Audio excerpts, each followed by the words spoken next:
रजा, नजमा,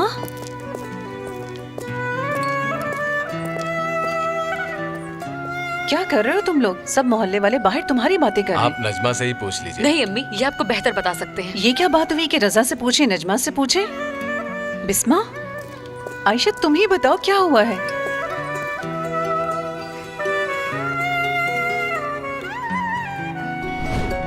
करीम, तुम्हारा शुक्रिया। पर मैंने कुछ भी नहीं किया। कैसे तुमने कुछ नहीं किया?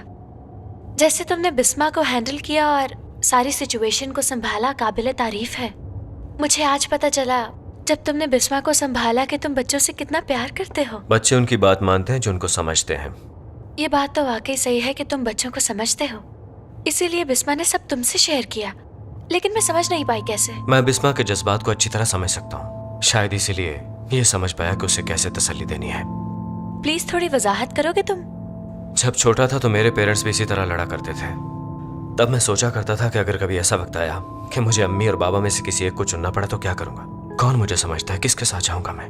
तो इन्हीं सोचों में कितनी ही रातें जाग कर गुजार दिया करता था मैं। मोहसिन बाबा और खालदा मैडम लड़ते थे? यकीन नहीं आ रहा मुझे। छोटे मोटे झगड़े तो उनके मैंने देखे हैं, लेकिन वो ऐसा तो नहीं लड़ते कि एक दूसरे को छोड़ने की ही नौबत आ जाए। अरे नहीं आयशा, ये तो अब कुछ भी नहीं है। तब तो अम्मी हर दूसरे दिन सामान बांध लिया करती थी अपना। तब जब मैंने पहली बार तलाक का नाम सुना था तो मैं पूरी तरह टूट गया था। मैं बहुत छोटा था तो इसलिए शायद बहुत सदमे से गुजरा हूं। हाँ, अगर किसी के बच्चे ना हो तो अलहदगी और तलाक वगैरह कोई बड़ी बात नहीं है।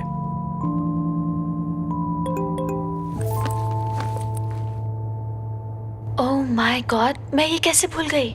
क्या एजेंसी की तरफ से मैसेज है? नहीं, आज मुझे मोहम्मद सर से क्लास लेना थी, अब उन्हें शाम का कह देती हूँ। मोहम्मद साहब से कहो कि तुम इम्तिहान दे रही हो, कोई रॉकेट स्पेस में नहीं भेज रही हो, इसलिए हफ्ते में 3 दिन काफी है, इससे ज्यादा वो ना आया करे। करीम, तुम समझते क्यों नहीं? वो मेरे कहने पे नहीं, मैं उनके कहने पे चलती हूँ। तो क्या मैं उनसे झूठ बोलूं कि आज क्लास नहीं ले सकती? उसका तुम्हें बताना और भी अजीब बात है। इसमें अजीब बात क्या है? सर अपने काम के साथ सिंसियर हैं और दिल लगाकर अपना काम करते हैं बस। वो आदमी तुम पर लाइन मारता है आयशा, तुम्हें इस बात का इल्म नहीं है, ये मेरी समझ से बाहर है। क्या बात कर रहे हो करीम? तुम्हारे नजदीक मर्द और औरत के बीच सिर्फ एक ही किस्म का ताल्लुक हो सकता है ना? क्या तुम वाकई बेवकूफ हो या जानबूझ के करती हो, या वो तुम्हें भी पसंद है जिसकी वजह से तुम मेरे सामने अनजान बन रही हो? ये क्या कह रहे हो तुम? हाँ, सच सच कह रहा हूँ आयशा, समझो तो। मैं तुम्हें जवाब नहीं देना चाहती। मुझे जवाब चाहिए भी नहीं, बहुत बार सुन चुका हूं मैं। बहुत खूब बोले हो लड़के, तुमने तो इस बार कमाल ही कर दिया, उसको उसी के जवाब में फंसा दिया, वाह। लेकिन समझ नहीं आती कि ये जो करना चाहती तुम इसे क्यों रोक रहे हो। उसने तुम्हें नहीं अपनाया है, इसीलिए अपनी फैमिली प्रॉब्लम से तुम्हें दूर रखती है।